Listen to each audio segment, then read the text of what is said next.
What's going on, y'all? So HYROX and hybrid races are taking the world by storm right now. I love these races because they give you an opportunity to work on multiple things in your fitness.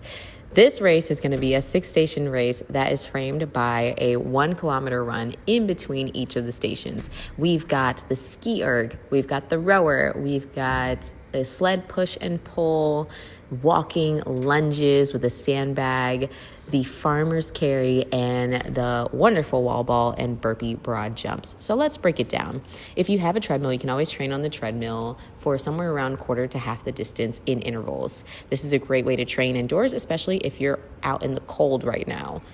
Next, you're going to come into the ski erg as your first station. Now, the ski erg is a full body movement, but we're driving back through that hinge in the legs and then finishing through those arms, not wasting too much energy behind us. There is a damper on the side of the ski erg that'll give you a certain level of resistance. Start somewhere in the middle there and work your way up.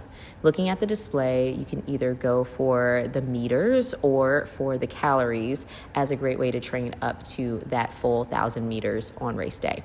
Now, the sled push you can do with your shoulders at the bars, or you can do a wraparound method that helps you get a little bit more leverage and saves your shoulders for the next few of those events.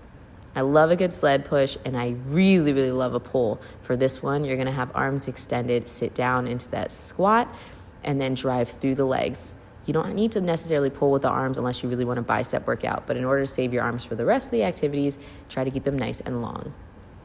For your burpee broad jump, you have to ensure that your hands go where your feet land on that broad jump. Same story with the rower. As you're getting on the rower, your screen will already be up, but the foot plates adjust. You're going to pull up on the plate and adjust it. You should have that damper somewhere in the middle as well. And then you want to make sure you're strapped in, pulling those straps around the widest part of your foot.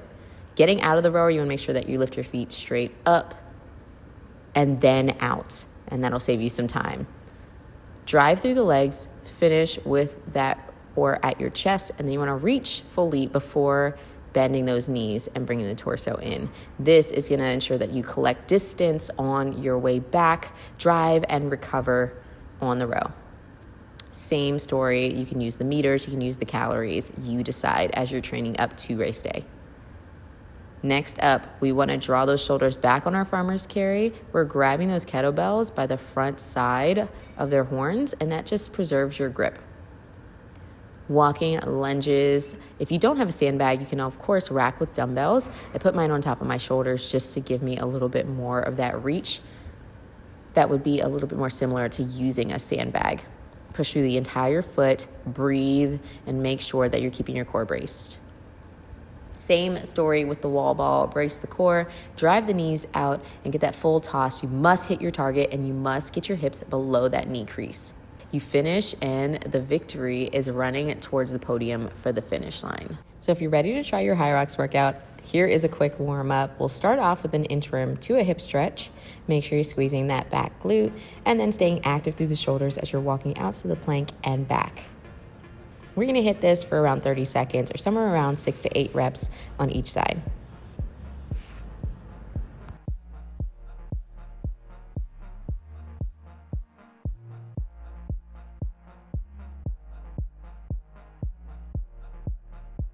Next up, we have a dead bug. We want to tuck the tailbone under, squeeze the belly button to the floor, and we're going to take opposite arm and opposite leg and extend back. We want to create tension the entire time. Make sure that the neck is neutral, and really, really take your time on the reps so that you feel the core turning on.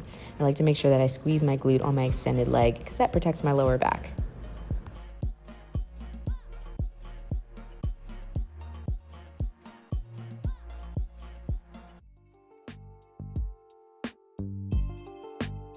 Next movement, we're gonna flip it over for a dynamic alternating superhero. We want length through the limbs, squeezing through our glutes, and then lifting. Put length over height here. You should be feeling the middle back, not the lower back, and a lot of the backside of the body and arms. Push actively through that bottom arm and keep your neck nice and neutral. Last up, let's get some lateral motion with that lateral lunge. Keep the feet flat, toes pointed forward, and you shift those hips from side to side, driving that knee out. We feel a stretch through the inner thigh, and we feel activation through that outer glute. Keep your core braced, get a really good thorough stretch, and you are ready for your HYROX workout. Let's go.